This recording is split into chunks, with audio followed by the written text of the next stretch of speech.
Praise the Lord everyone. आज की सुबह में एक बार फिर से हम परमेश्वर का धन्यवाद करें और अपने जीवन से उस प्रभु की महिमा करें जिसने मुझे और आपको आज का ये दिन दिया है। आइए हम प्रभु के वचन की ओर अपने ध्यान को केंद्रित करें और देखें कि प्रभु अपने वचन से मुझसे और आपसे क्या बात करता है। मेरे प्रियो, आज मैं आपसे बात करना चाहता हूँ इब्रानियों की पत्री से और उसके 11वें अध्याय के पहले पद में।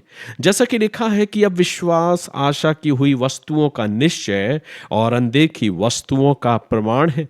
सो मेरे प्रियो, इब्रानियों का 11वां अध्याय विश्वास का अध्याय कहलाया जाता है और इसलिए आज मैं आपसे उस विषय पर बात करना चाहता हूं कि जहां पर विश्वास है वहां पर रास्ते अपने आप बनते जाते हैं। यदि आज आप किसी भी बड़ी चुनौती का सामना कर रहे हैं या किसी बड़ी बीमारी का या किसी परेशानी से होकर गुजर रहे हैं या किसी फाइनेंशियल प्रॉब्लम से या क्राइसिस से होकर आप गुजर रहे हैं, तो कई बार वाजिब है कि हम डर का सामना करते हैं और अपनी जिंदगियों को डर में व्यतीत करते हैं। लेकिन आज मैं प्रभु के वचन को आपके जीवन के लिए रखना चाहता हूं और इस बात को बताना चाहता हूं कि जब हमारा और आपका विश्वास उस प्रभु में होता है तो वो प्रभु सबसे पहले मेरे जीवन से उस डर को दूर करना चाहता है कि सबसे पहले हम अपने अंदर के उस डर को विश्वास में बदल दें। मेरे प्रियो, जहां आपको लगता है कि अब कोई रास्ता दिखाई नहीं दे रहा है, कोई रास्ता बचा नहीं है, अक्सर परमेश्वर मेरे और आपके लिए वहीं से अपने अद्भुत कामों की शुरुआत करता है और इसके लिए जरूरत है कि मैं और आप अपने विश्वास को कायम रखें, बनाए रखें। अब विश्वास का अर्थ ये नहीं है कि जीवन में कभी आंधियां या संघर्ष नहीं आएंगी। कई बार हमने और आपने इन बातों को सुना है और देखा है कि अगर आप विश्वास करेंगे तो आपके जीवन में किसी प्रकार की समस्या या किसी प्रकार की आंधी या संघर्ष नहीं आएंगे। लेकिन मेरे प्रियो, परमेश्वर का वचन मुझे और आपको सिखाता है कि विश्वास का मकसद और उद्देश्य यह है कि जब हम विश्वास करेंगे तो हम ऐसे आंधी और संघर्ष में भी अपने आप को मजबूती के साथ खड़े रखेंगे। असली विश्वास तो तब दिखाई देता है जब इंसान टूटती परिस्थितियों में भी अपने विश्वास को और अपने हाथ को परमेश्वर के हाथों में और अपने विश्वास को उस प्रभु पे बरकरार रखता है। इसलिए तो 11वें अध्याय के 6वें पद में प्रभु का वचन कहता है, इब्रानियों की पत्री उसका 11वां अध्याय और 6वें पद में प्रभु का वचन कहता है, और विश्वास बिना उसे प्रसन्न करना अनहोना है, क्योंकि परमेश्वर के पास आने वाले को विश्वास करना चाहिए कि वह है और अपने खोजने वाले को प्रतिफल देता है। सो मेरे प्रियो, मैं आपको ये कहना चाहता हूं कि विश्वास का अर्थ ये नहीं है कि जीवन में कभी आंधी या संघर्ष या हमें चुनौतियों का सामना करना नहीं पड़ेगा।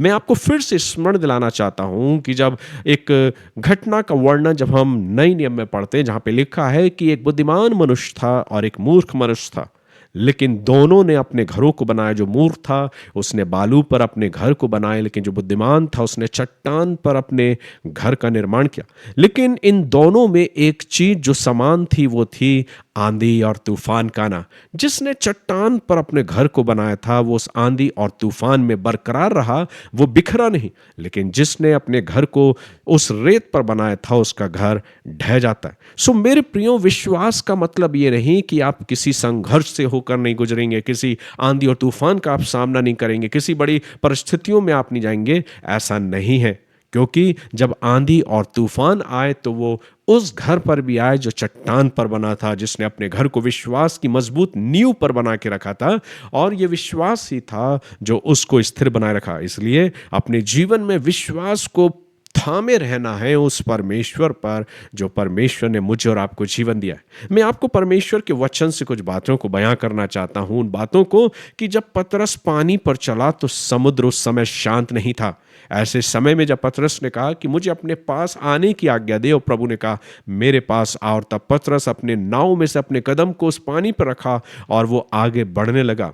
लेकिन ऐसे भयंकर तूफान में भी पतरस की निगाहें यीशु पर थी। मेरे प्रियो, ये पतरस का विश्वास ही था कि वो समुद्र के बीच में, वो तूफान के बीच में भी अपनी निगाहों को प्रभु पर बनाए रखा। आगे लिखा है कि जब उसने प्रभु के पास अपने कदमों को बढ़ाया और जब अपनी निगाहों को जैसे ही प्रभु से हटाया तो वो डूबने लगा, लेकिन तुरंत प्रभु ने उसे फिर थाम लिया।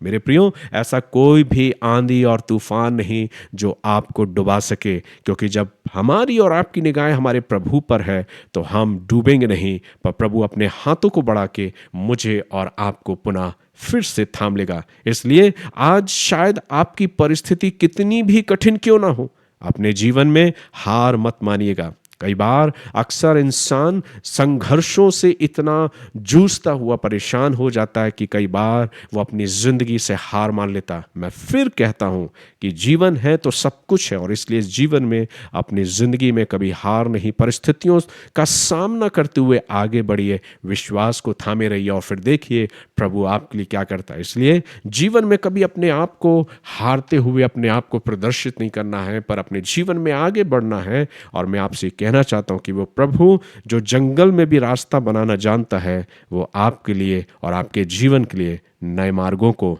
अवश्य खोलेगा। इसलिए जहां विश्वास है वहां रास्ता है।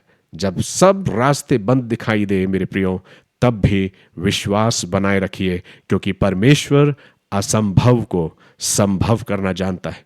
परमेश्वर आज आपके लिए अपने अद्भुत रास्तों का निर्माण करे कि आप अपने जीवन में विश्वास की परिकाष्ठा को पार करते हुए प्रभु की समीपता में होकर अपने जीवन को व्यतीत करें और उन अद्भुत अद्भुत आश्चर्य कर्मों को, उन अद्भुत अद्भुत आशीषों को अपने जीवनों में देखने पाए और अपने जीवन से उस महान परमेश्वर की गवाही को देने पाए। प्रभु इन वचनों के द्वारा आप सभी को आशीष द्वारा ऐसा अवसर दे कि हम और आप अपने जीवन में विश्वास के द्वारा आगे बढ़ते जाएं और ये ना सोचें कि अगर हम विश्वास में हैं तो हमें किसी चुनौतियों का सामना नहीं करना पड़ेगा।